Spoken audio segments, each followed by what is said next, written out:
welcome to the deal. I'm your host, Ed Clark. It is Sunday, December 6th, 2020, and we're coming to you on a different day and at a different time.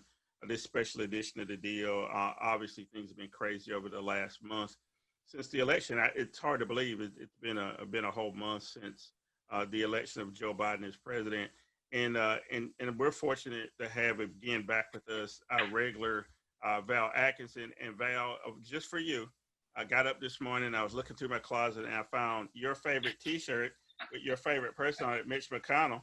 It says leadership, doing whatever Donald Trump tells you to do, because you're a devotee of Mitch McConnell. So, you go ahead and say thank you now.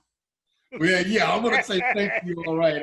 He is not my favorite guy, but what some folks don't know, he is probably the most powerful person in Washington right now, the leader of the Senate. And we're going to devote a lot of time in the coming future, folks, to talking about how leadership and authority is really dispersed in Washington. And I think some may be surprised to learn that the leader of the Senate is way, way more powerful than people thought he was in the beginning. But I want to say one other thing before I turn it back over here, that December the 6th is also a very, very important day in history. December the 6th of 1865 was the date that the 13th Amendment was actually ratified. Of course, it was passed in June of 1865, but it takes 3/4 of the state to ratify a constitutional amendment.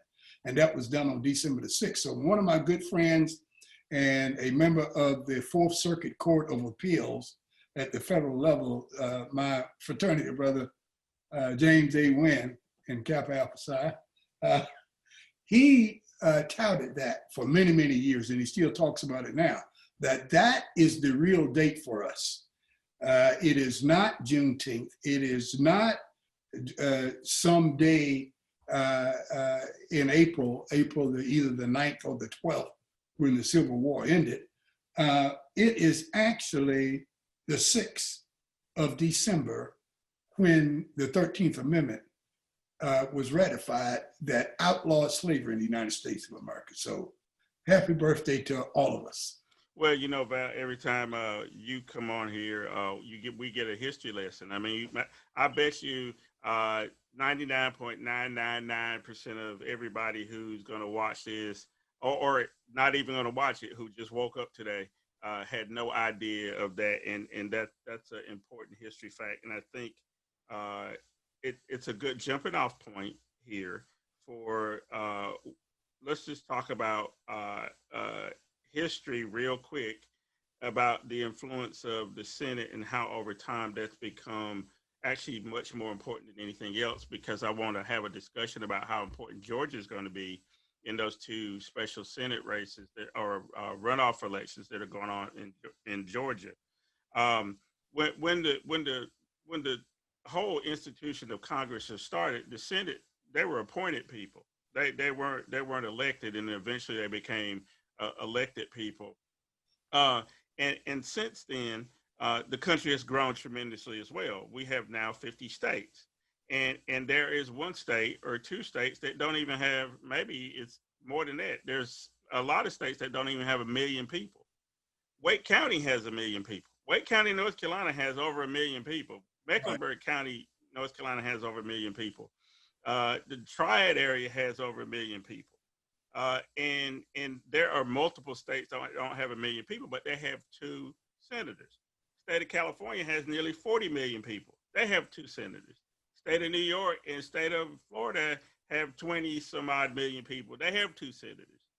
Have we not figured this thing out yet over all this time? I get the idea when you had 13 colonies and they became 13 states and you wanted to try to equalize representation, but in the higher group of people here, the Senate in this case, they're running everything by people who come from states like Kentucky, like Mitch McConnell. He runs everything. And he doesn't represent that many people. Explain to me why nobody ever talks about how important the Senate is. Well, as you started off, Ed, most of them don't know. and therefore they don't like to talk about it. Those who do know, like the rest of us, to believe that we have a fine functioning government, needs no tinkering with, and everything is working just great. We just need to change the people in it from time to time. But it's not necessarily true. We go back to something you started off talking about, the Connecticut plan, which people don't use those words anymore, but is how we ended up with a bicameral type of legislature where we got two houses here. And a lot of the people back in the 18th century wanted it to be, as we said, based on the number of people you have in your state, as the House is.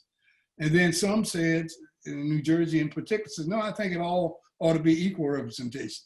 So some guy from New Jersey, from Connecticut, came up with what he called a Connecticut plan, which basically says that let's have two houses, one based on equal representation, the other based on population. And that's how we came up with the House and the Senate. But things kind of morphed and changed over time. And now we have a system, Ed, wherein the leader of the Senate, who is elected by the senators themselves, so we don't have a lot to do with it as citizens. The leader of the Senate has the authority to not let anything come to the floor of the Senate for a vote that he doesn't want to come to the floor of the vote. He is the guy who decides after the House has impeached someone, not only the president, there are a lot of other positions that are available to be impeached. After the House has decided to impeach, the leader of the Senate can decide, well, we'll let them go free. And, they could be as guilty as sin. It doesn't matter. He decides. It reminds me of a guy named Donald Trump who got off. The leader of the Senate also decides who will rest on the Supreme Court. Here's a whole branch of government that's supposed to be equal with his own. He only has got half of one branch, and yet he's deciding who sits on one of the other branches. Denied Barack Obama even to have his nominee heard or interviewed, and rushed through one of Trump's last one, Barrett, so she could sit there and hear some cases before he leaves office. That's a very powerful position. And the only people that can get rid of him are those 1 million people, those 4 million people, I can't remember right now, that reside in the state of Kentucky. Yeah. They are eligible to vote. People all around, the other 322 million Americans have nothing to say about whether Mitch McConnell can be in his position or not. Yet and still, he decides who is going to be Chief Justice. He decides who's going to sit on the court. He decides how much money we spend. We talk about that, the House having control of the purse string, the money. But they can't do anything without the okay of the Senate, because the Senate makes the other half. So they control that. They control the appointments of the president for not only just for the Supreme Court, for his own cabinet. The Senate says whether or not you can have Jay Johnson as your Secretary of Defense or not, whether or not I like the way he smiles or how he parts his hair. This is a very powerful position. Yeah. And Mitch McConnell is now showing people how powerful it could be, how powerful it could have been in the past. And he's going to show you what he can do with it. And now you're looking at a guy like Donald Trump in the executive branch and someone like Mitch McConnell as leader of the Senate. The only thing that's missing is to have someone like a Robert Bork as Chief Justice. If you had that combination, you could just cancel all the elections. They wouldn't mean anything anymore. Well, this would no longer be a democracy. Yeah, Val, we were teetering on a crisis, and we still are to some extent, except for it seems like the governor of Georgia and the Secretary of State of Georgia are not going to fall sway to Donald Trump's pressure. we see the people in Pennsylvania and Michigan when the Electoral College meets to count all the votes. We're pretty sure there's going to be 270 there for Joe Biden. So we averted that one crisis, but the crisis we haven't averted yet is who's going to have ultimate control of the Senate. And like we said, there's two runoff elections going on in Georgia, and I hate to even bring up Donald Trump's name because I wanted to lead off by talking about the Senate and how important it is. But he was in Georgia yesterday. I was in Georgia yesterday for a little while. Um, Long story. I won't even go into why why I was driving through Georgia. But one of the things I saw as I was driving through, I saw lines and lines of trucks with flags on them going towards this rally for Donald Trump in Valdosta that occurred last night. And the rally was supposed to be for the two Republican candidates, Loeffler and Perdue. But you saw all those people that had on Trump paraphernalia, the Trump flag still flying on their trucks.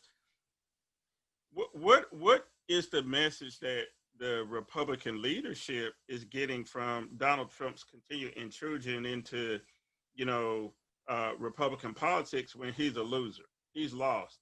He's not going to be there. Are they still afraid of him, or are there going to be people who are eventually pull back and say we're just done with this? We can't keep talking about, he lost the election and it's over, and we need to try to elect these two people because in his supposed support speech for these two people, he talked so much about how horrible the governor and the Secretary of State were, the Republicans. What is he doing? Well, he's getting out the base so that he can show everyone, not just the base, how powerful he still is. And he's warning people who are vacillating, who have not been tethered to him and his base yet, that there's such a thing called a primary, and if you don't play ball, we can still get rid of you. So he's letting everybody know that even with being out of power, being a lame duck, being out of office necessarily, doesn't necessarily remove all of his power. So that's one of the things he's doing, is showing people that he still has the power to move people that are supportive of the Republican Party and the candidates that run for office in that party. The other thing he's doing, he understands that without winning at least one of these seats, Loeffler and Perdue, without winning one of those seats, if they lose both of them, then the Senate flips and Kamala Harris will be casting the deciding vote.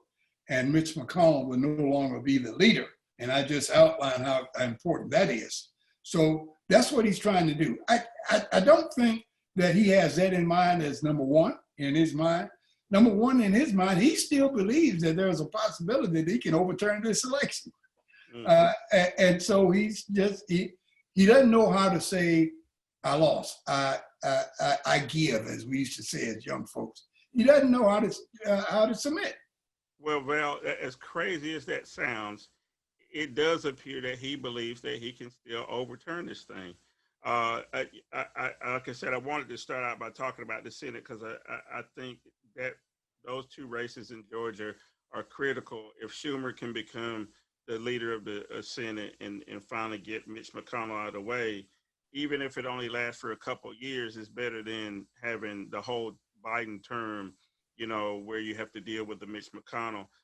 One last thing about the Senate is that they've been meeting people like Mitt Romney and Susan Collins and Lisa Murkowski, who could have made a difference at a different time, but now they're meeting on COVID relief.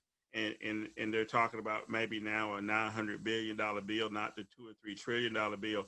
Have you heard anything in the last day or two about how likely other Republicans may come over to that, or does it even matter that if other Republicans come over? It looks like they have 4 that are willing to deal, and then there's a House plan there.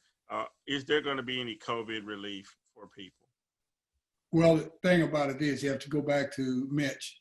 It doesn't matter how many other people decide to come over. If there's no vote on the floor, you can't consider the bill. and Mitch McConnell decides solo by himself if this will ever come to the floor or not. So if it's not exactly as he wants it, before it comes to the floor, it will never get to the floor. He is utilizing his dictatorial powers now as leaders of the Senate. This bill is going to be exactly like Mitch McConnell wants it, or it will never see the light of day. And that's just the way that is right now. And Democrats need to understand this is the wrong way to negotiate with a bully.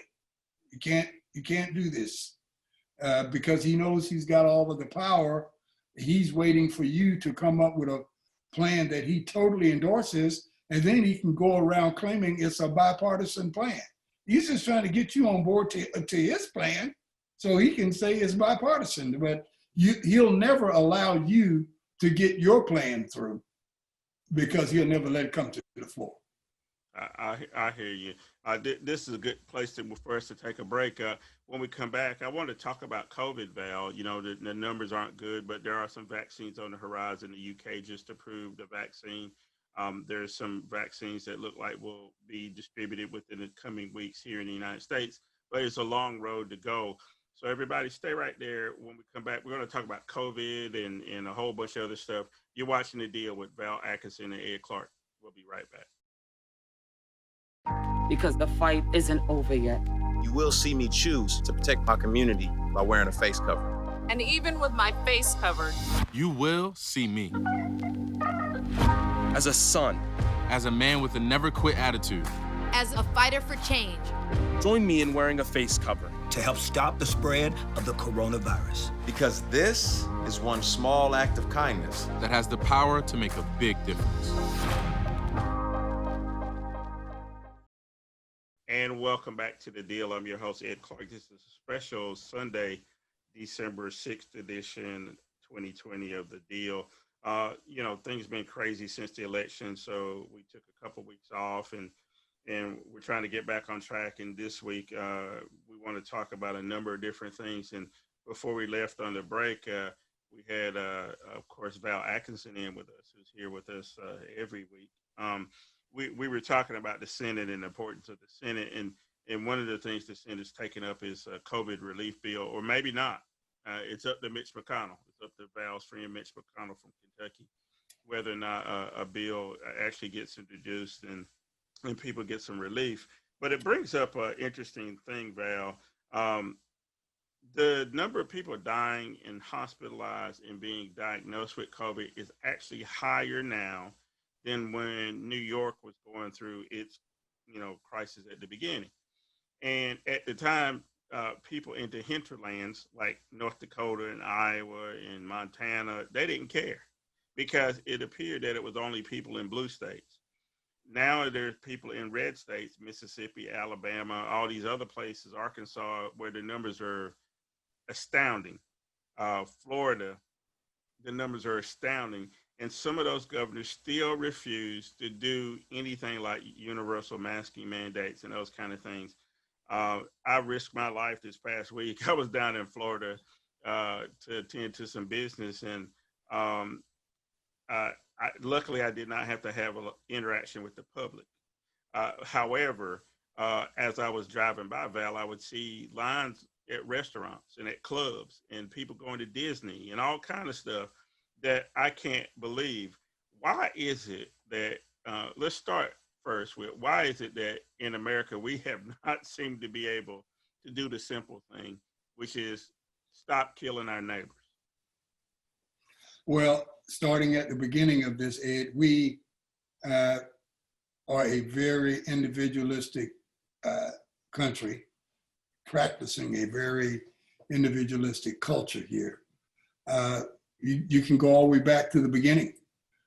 One of the big prizes for independence and getting out from under the thumb of the British was that we can all be individuals and we don't have to adhere to everything somebody else wants.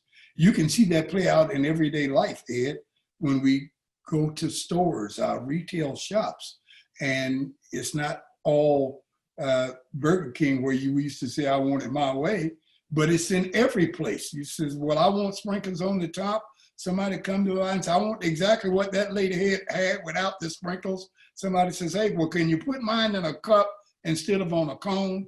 And then the next person says, what about to go? Can you have? It's like everybody has to have it their way.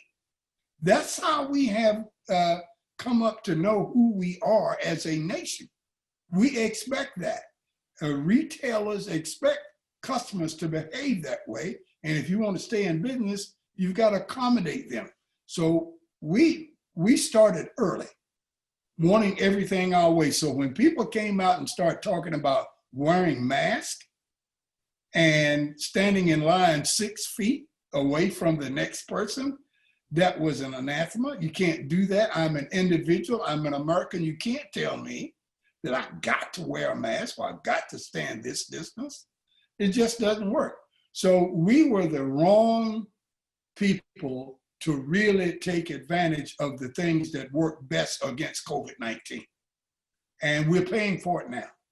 We have the worst records, the worst numbers on record of any nation in terms of per capita cases, per capita hospitalization, per capita deaths.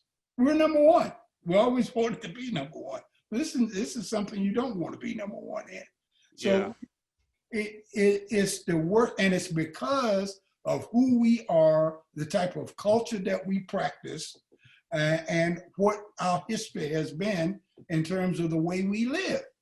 It makes it very difficult for us to get out of that and get into a new path, get on a new path to handle COVID-19 before it handles us. Well, I do not like being number one in this.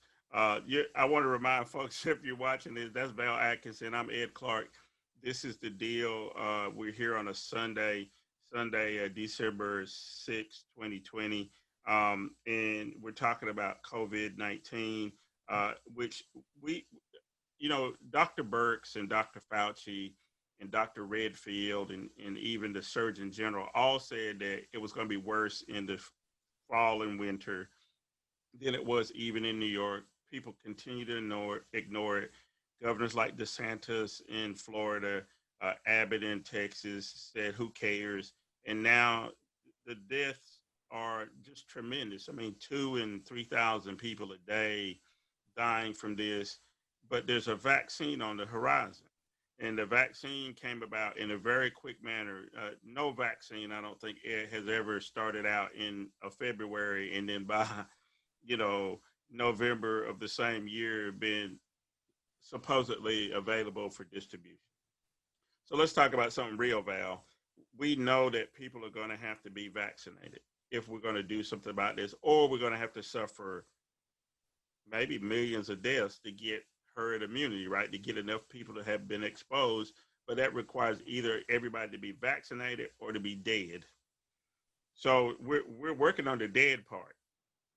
Now, I hear a lot of people, especially minority folks, Black folks, say that they don't want to take the vaccine because of things like the Tuskegee experiment, and they don't want to be a guinea pig and those kind of things.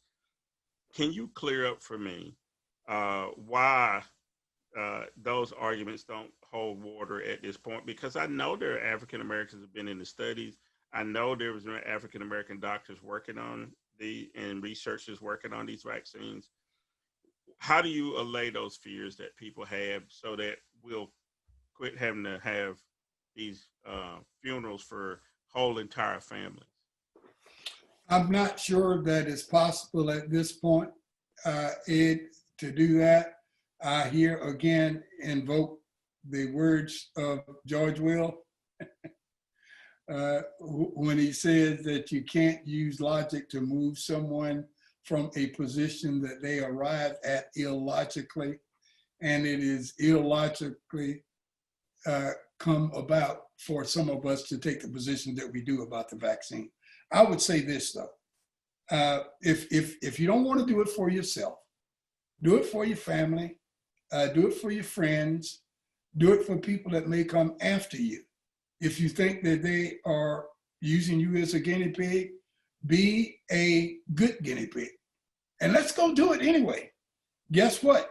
You may not be a guinea pig, and you just may be a recipient of a vaccine that keeps you living longer, that makes things better for you. So I would say, hey, put all of this stuff behind you and let's go get the vaccination and stop worrying about somebody using you as a guinea pig and those kinds of things. I'm not going to try to talk you out of whether or not that's real because I'm wasting my time. I wouldn't try to do that. I'm saying whatever you're feeling, whether you think it's real or not, go get the vaccination, okay? And let's you and I be here in 2021 at this same date, and let's argue about it some more. I don't want you to be on the other side of the grass. I want to be here arguing with you, okay? Yeah. So go get the vaccine. Let's stop effing around. Yeah. So speaking of the other side of the grass, I had a friend from Mississippi, 7 family members have succumbed to COVID-19. When you hear stories of whole families I mean, that's somebody I know. But I've seen other stories of whole families in Texas who went to birthday parties or went to funerals where you wiping out a whole, 5, 6, 7 people at a time. You would think that would move people to the point, but it doesn't seem to. Even last night, I had to go out real briefly to the car and I noticed, I looked out and I noticed all people out Christmas shopping and in and out of stores and, making merry, right? It's the holiday season. We just went through Thanksgiving and I expect there's probably going to be a bump in a week or two from now that there's going to be even more hospitalizations and deaths. And Christmas is coming up and the CDC just put out new guidelines that say, even if you're inside, at somebody else's house that you should have on a mask in a house. And I don't see Americans doing that. I harken back to what you said a little earlier that we're so individualistic that we don't see people telling us what to do and we're just not going to follow that. And I just feel like we have too many more deaths that we're going to have to deal with. Let's switch gears real quick. Still on COVID, though, I did see it's something interesting. In Japan, there's only been 500 and some people dead, period. So throughout the course of the whole thing. South Korea, similar number. Taiwan, similar number. I mean, countries that are very compressed that have people living over top of each other. All throughout Africa, most of those countries only have 300, 400, 500 deaths total, and then we're the outlier in the United States. Can we learn anything from that? Does that not tell you all you need to know? Have you paid attention to what's happened in some of these other countries, and even in a country like Sweden, a place that I've been to a number of times? Everybody was touting Sweden because they decided not to do anything, but when you peel back their numbers, they're actually pretty bad. So what is the moral of the story that the 3 countries or 4 countries with the worst are United States by far number 1, Brazil number 2, Russia, and England? What do they all have in common, Val? It's a trick question, but I will see if you can get this answer. What do those 4 countries have in common? Well, they got a lot in common. One is their culture of telling everybody else what to do, but nobody can tell them what to do. Exactly. That is what I was thinking about, Val. Is that all the if you look at those countries, Brazil has been the Bohemians in South America, and then the other 3, the Russia, United States, and Great Britain, have ruined many a country. As a colonist, as a aggressor, or whatever, and they're suffering the worst. And then all the people they had colonized are doing okay, which is ironic. Maybe it's a comeuppance. I don't know. Maybe. I don't know. Last thing on COVID, I wrote a piece last week, Val, about Woodrow Wilson and the Spanish flu, and how analogous it is to our time now. that Wilson barely said anything about the Spanish flu, and by most historical accounts, it probably led to his earlier demise because he went to Paris, went to the peace treaty talks there. He caught, about all accounts, the Spanish flu, and he never really ever recovered from that. It kind of and he's a racist, a demagogue that kind of reminds you of Donald Trump. Uh, what's the parallels you see from the Spanish flu and what we're going through now is in terms of leadership from up top? Well, it's striking in that people, first of all, were in denial. Secondly, they wanted to preserve their culture, their race at all costs. They didn't want to do anything, even something that would inhibit or kill the virus, but may also be injurious to their culture or way of life. That's so sad. And that's one of the reasons still today, that one of the biggest reasons that we are fighting this thing as we are. Donald Trump fought off every attempt to get control over the virus because he thought it might hurt the economy. That was his biggie in the economy. Back in Woodrow Wilson's time, he, as you aptly pointed out, he was a racist. He didn't hide it. And he wasn't about to do anything to destroy the racial and cultural setup of the socialization of the United States of America.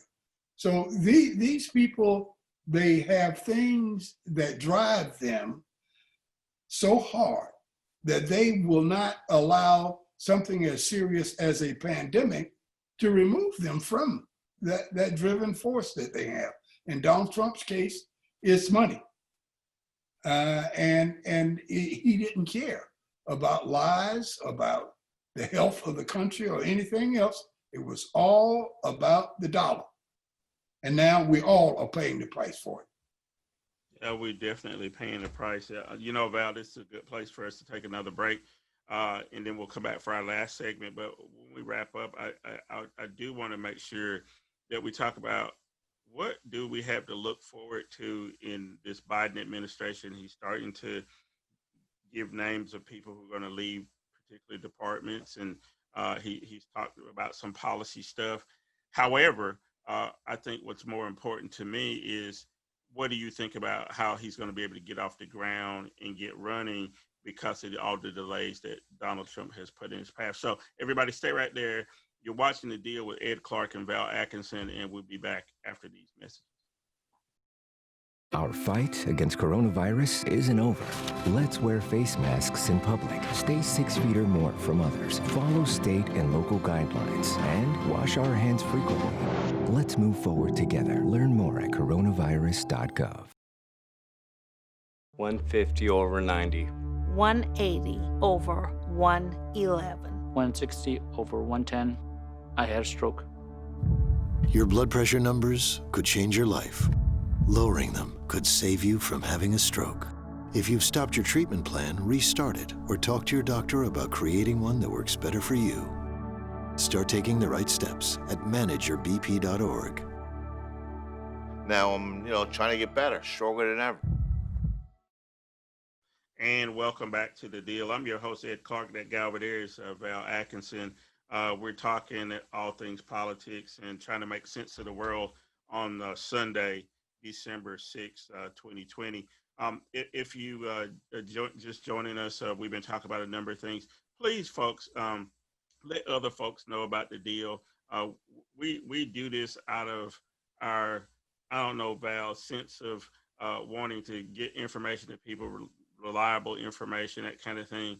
And I want to start out this segment of just about that, about where you can get reliable information and why America seems to suffer from falling prey to conspiracy theories and all those kind of things. And why is it so hard to disseminate information to people? You used to do a class on media politics when you were a professor. What have we become in terms of consumers of media and how we consume media? and then in turn how certain stories sort of percolate to the top and they become, what people know. And just as an example to start out the discussion, I had to spend a lot of time at the beginning of the COVID crisis, something we talked about at the end of the last segment about COVID, trying to dispel the myth that COVID was caused by 5G, right? By your cell phone. What people don't know about me is I'm an engineer by training, and I'm a wireless engineer at that. So my specialty is in wireless engineering. So I had to explain to people how that was completely impossible. We won't get into the technical details. Maybe I'll do it one day. But those kind of things latch on. So now you also have these people, Val, who are the QAnon people, who thought Donald Trump was here to save children who were being eaten and sexually molested by Democrats. Can you explain to me why we're here?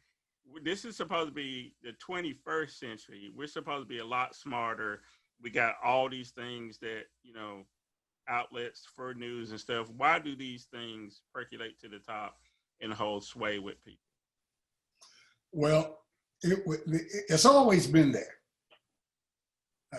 It's always been a fallacy, a shortcoming based on the type of government we got, based on the practices that we get involved in. It was just recently that we got a coalition of people together that had the wherewithal, the smarts, and the gumption to go against norms, to go against protocol, and to push the envelope when it came to legal issues. And those people included people like Steve Bannon, Stephen Miller, people like Russell Krayling, I forget the pronunciation of that. Well, professor at Columbia, Russell Krayling. They allowed people to pick up on pieces of information and to say, we really don't know what truth is. Your truth can be just as good as mine. They labeled it fake news. And at a particular point, Ed, they made all of us question whether or not what we had been looking at in the past as credible evidence and truth is really that. So everything is turned upside down. Everything is turned upside down, and now anything is possible. And that's an environment in which people like Donald Trump, they thrive. Because now they can be anything they want to be. We allowed this type of environment to come to fruition when we didn't step in right away and to say, no, we don't operate like that. Open up the jailhouse door, in you go. And let's make things go right. But we became victims of this simply because we had a party out of office that was weak, that used harsh measures as a last resort at a time when that's exactly what was needed. And now we are paying the price for it, Ed. We're paying the price for weakness. And I don't know what's going to happen. You mentioned Joe Biden and his responsibilities based on what Trump has left him and the cabinet he's got to fill and those kinds of things. It's a daunting task, and it's going to be tough. Yeah, let's talk about that. My concern is that you still got a good number of people. I don't think it's the whole 75 million that voted for Donald Trump, but a large number of them that still believe that he has an opportunity to overturn this and still be president on January 21st. The other thing that I'm concerned about is that you got people like the election official in Georgia who was begging and pleading Donald Trump to stop because people were harassing one of the computer techs in the Georgia election office, threatening to kill people and cut off people's heads and stuff that the Taliban that we criticize radical Islamists of doing, right? And these folks are doing the same thing. So, how does Joe Biden get off to a good start when uh, he still hasn't gotten all the information he needs for the transition? I know it's officially on now, and GSA finally started cooperating, but these people that are in Valdosta at the rally last night, standing out in the cold, listening to Donald Trump still talk his nonsense, that's a lot of people. I mean, even if he doesn't have all 75 million still with him, say if he has 50 million of them still, that's 1/6 of the American population. How do you deal with those people? Uh, I know we can't convince them that things are not like they think they are, but even on the left, you have people who believe things that just aren't true, and that's problematic, and it's going to be problematic for Joe Biden. So let's switch gears. Let's talk about the left.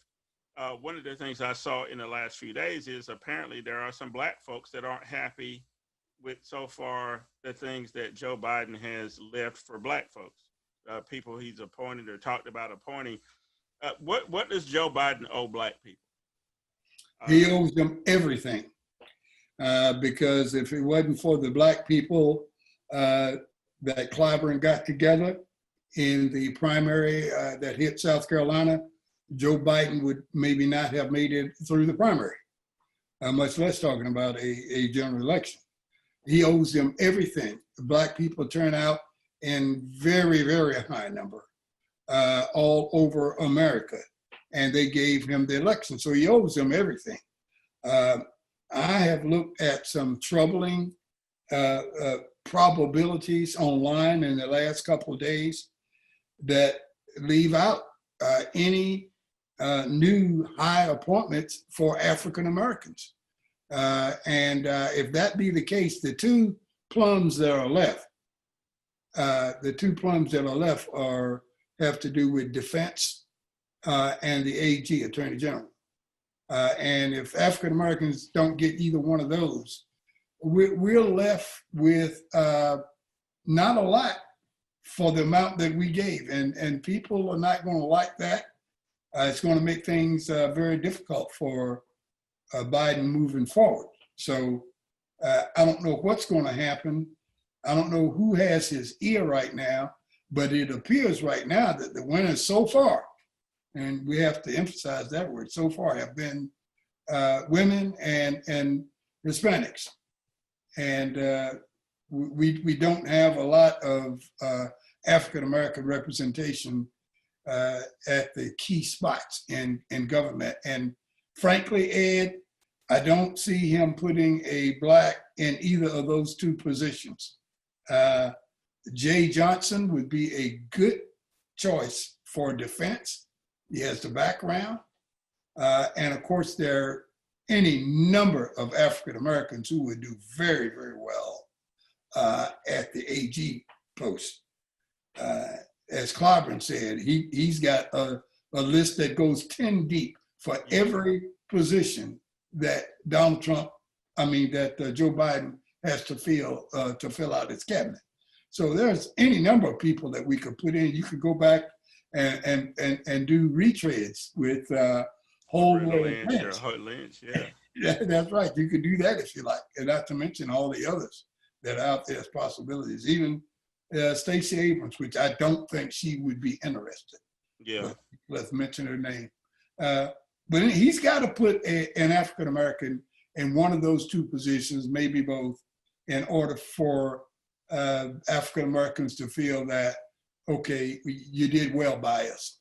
Yeah. Because what he doesn't know is that African Americans will leave him if they feel that they haven't been treated properly. Yeah, there'll be some payback. And that's unfortunate if he can't seem to do that. But it brings us back to how we started the conversation, Val. The Senate has some sway over who he picks, right? Because Mitch McConnell's, there's going to be hearings in it. So it goes back to who wins those two seats in Georgia. Will John Ossoff or Reverend Warnock be able to beat Perdue and Loeffler, respectively? Um, you know, I guess the last subject I want to bring up, it brings up the whole dysfunction of the Democratic Party, I believe, right? Now, the Republicans are dysfunctional in a different way. They allowed a charlatan and a racist or whatever to take over the party, but they were ripe for that, right? They almost invited that or whatever. The Democrats are in disarray because they have this far left progressive wing, and then they have this other wing that's too close to Wall Street that won't allow it. You know, the centrists that want to say that Mitch McConnell is their friend because they served with him for a long time, or that they feel like bipartisanship is more important than anything else, to the detriment of the party itself. Uh, Joe Biden's has been elected. He's going to take office. Kamala Harris is going to be there as the VP. Uh, is there anything that Harris can do? I know this is a harder question. Is it anything Harris can do to allay those fears? Because she can always say, well, hell, I'm the next person in line. If this guy dies or anything happens, I'll have his ear every day. I don't need to have a cabinet seat. I'm number two. Does that count for anything, Val? Well, this is the reason why I had a little reservation about Biden picking Harris as his number two. I wanted her to be the attorney general. And now we see why I wanted her to be, because it's hard picking anybody else. But she has no role now. Number two has no role except to go to funerals and just be quiet. There is no role. It's almost having wasted her talents, her skills, her abilities. She has no role to play in nothing. The only thing she can do is to whisper in Joe Biden's ear, and he may or may not take her advice. As a matter of fact, most of the time, what she whispers in his ear will never become public. And people will think, well, where is Kamala? Well, she's doing her due. She's hanging out with the second husband or whatever. She has no role to play. She has become irrelevant. And I did not want somebody as powerful as Kamala Harris is, with all of her capabilities, to become irrelevant when the need is so great right now. But unfortunately, that's the case. Now, if we have to invoke the 25th Amendment because of whatever reason that Joe Biden can't function, then she stepped up to the top of the stage again. But without that, we're going to have to wait until 2024 to get anything out of Harris. Yeah, I've been thinking about that too, Val. It was unpopular at the time, but I was one of the few people saying that, I think maybe Elizabeth Warren or somebody else would have been a better vice presidential pick, or even this Senator Klobuchar from Minnesota. It would at least taken away some of this other stuff that went on in the election, and then you could have filled out cabinet positions with colored people. And and now we're in the pickle. We find ourselves in the pickle, and Joe Biden, like I said, he's been a centrist his whole career, and so was Obama. A centrist, and you'll see people from Wall Street probably be around the White House and have some influence, and that's not necessarily good for people who were looking at the ideas of people like Bernie Sanders or Elizabeth Warren or even Kamala Harris during the primaries, right? They were talking about being much more progressive than Joe Biden has. Well, Val, we waste people's time every time we come on and try to give them facts and talk about history and all that stuff. But I hope that people understand how these conversations go on the deal, and also on connections with Val on Sundays on Foxy 107, 104, is that this is just not a spouting off at the mouth about how we feel. We try to lace every conversation with history. And one of the things at the beginning of the show, Val, that you were so conscious enough to mention was this December 6th, how important that is. Can you again remind us why December 6th is much more important date in history than we realize. December the 6th of 1865 is the date that the 13th Amendment was ratified by the various states. And so that really becomes our day of independence.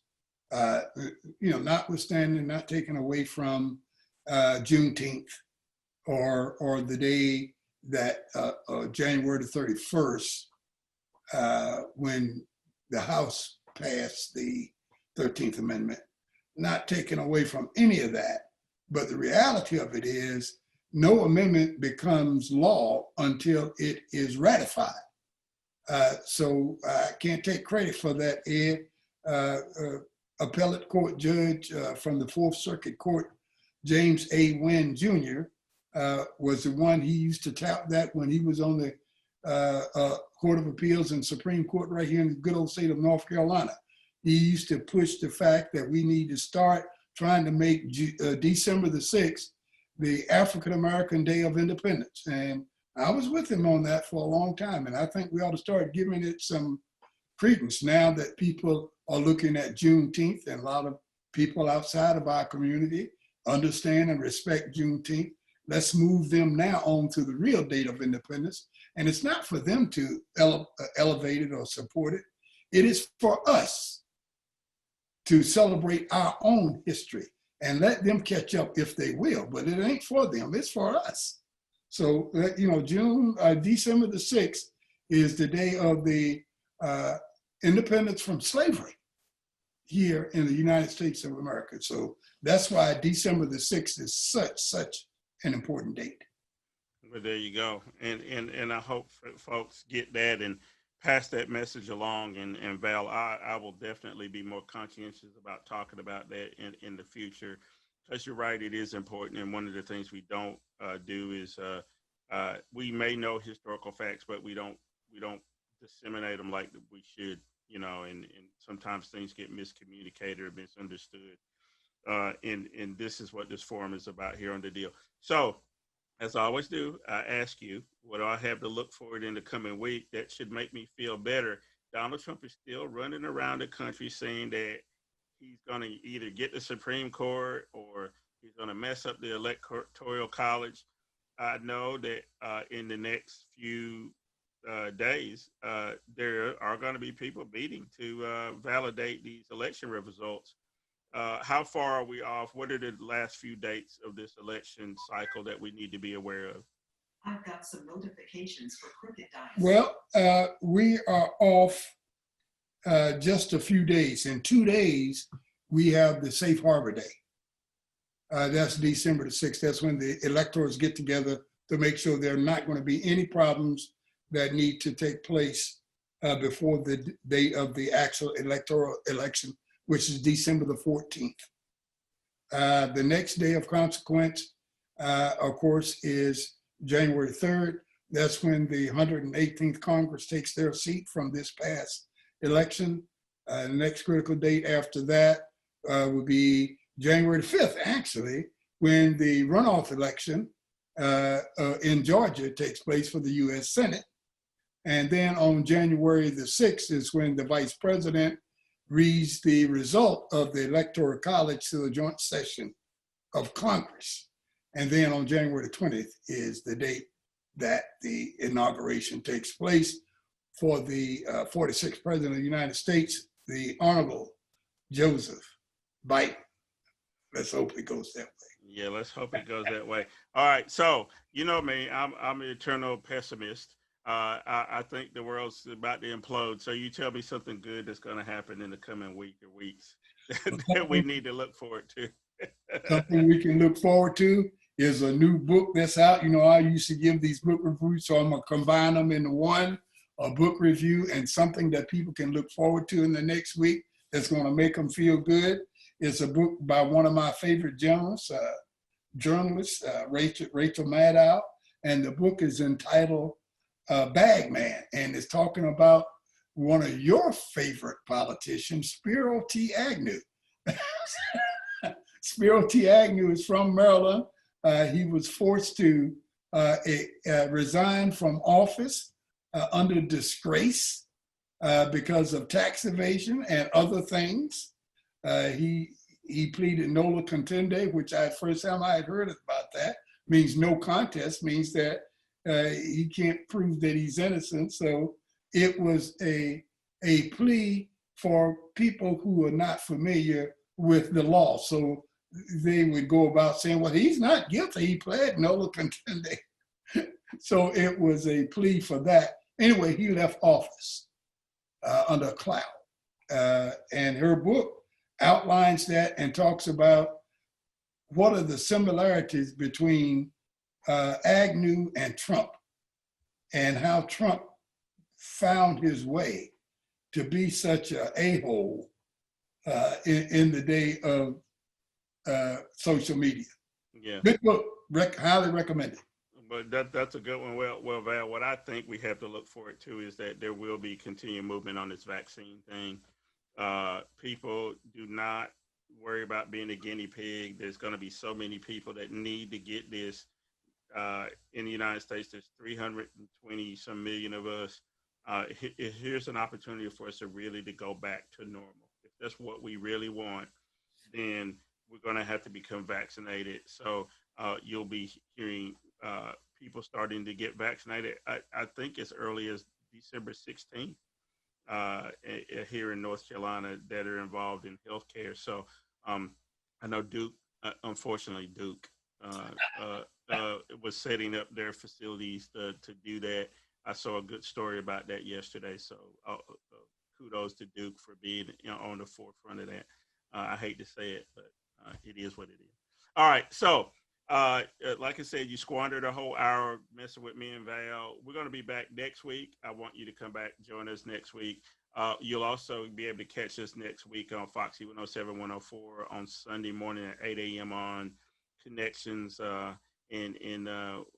That's more focused to the state of North Carolina, but obviously we talk about everything on that program as well. And we're going to start bringing back in guests and stuff. We were giving people some time off so they can spend time with family and take care of business for Thanksgiving. So, and Val, of course, we got to start talking about our year in review. So next week, I'm going to start asking you for our countdown of biggest stories of the year and biggest people of the year and that kind of thing. So start thinking about that. So when I talk to you next week, I want you to give me the top 10 people of the year, good, bad, or indifferent from around the world. So be prepared for that. Anyway, so you've been watching The Deal. I'm your host, Ed Clark. We'll be back next weekend. Won't be Sunday. This is a special one. We'll be back next weekend on Saturday in our usual time, and we'll see you then. All right, bye-bye.